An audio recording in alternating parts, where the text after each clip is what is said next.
So according to the Finnish myth of Kavla, in the beginning there's only water, light, and air. Above all this was a gigantic palace covered by the northern lights. The walls were made of fog, and the ceilings were rainbows. Inside the palace, I'm saying her name right, these names right, lived Ilmatar, daughter of Lord Ukko. Well, Ilmatar is also called daughter of air, the water mother, and naturist, which is or the daughter of nature. So in this gigantic palace, she was lonely and she was just walking around, but until one day she falls out. As she's falling, she ends up getting catched by the air, and the air places her in the ocean. So she's like very beautiful. So the ocean air start fighting for her.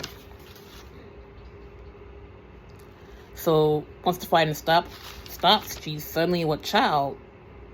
So I don't know which one impregnated her, either water, air, or maybe both of them. So while waiting to give birth, she's just like floating endlessly to the water for 700 years, and she's pregnant, by the way. But one day, she sees a bird, and this bird's name is Goldeneye, and Goldeneye is just flying. She's looking for a place to land. So she props her knees up, and the bird decides to land on her knees. The bird produces 7 eggs. 6 of them are gold, and 1 is black. So as time passes, like the bird's warmth causes the eggs to get way too hot, so she accidentally drops them in the ocean. So no piece of the eggs are lost. So the bird flies away. So the golden eggs, right? They create the celestial bodies. So the yellow part of the eggs, the yolk, they create the sun, and the egg whites creates the moon and the stars.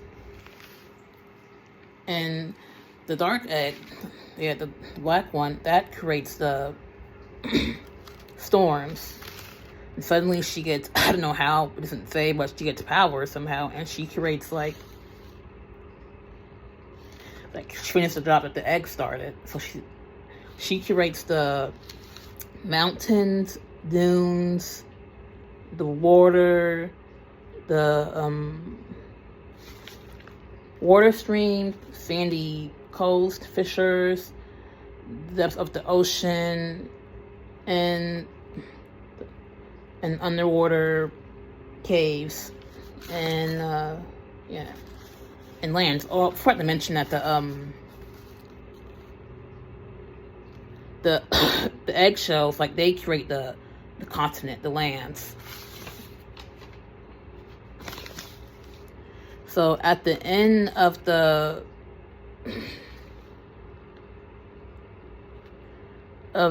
sorry, at the end she collects some stones to create a pillar to support the sky above the land. When she's done with her creation, her son is born, and he's been inside her womb for so long. By the time he comes out, he is an older man.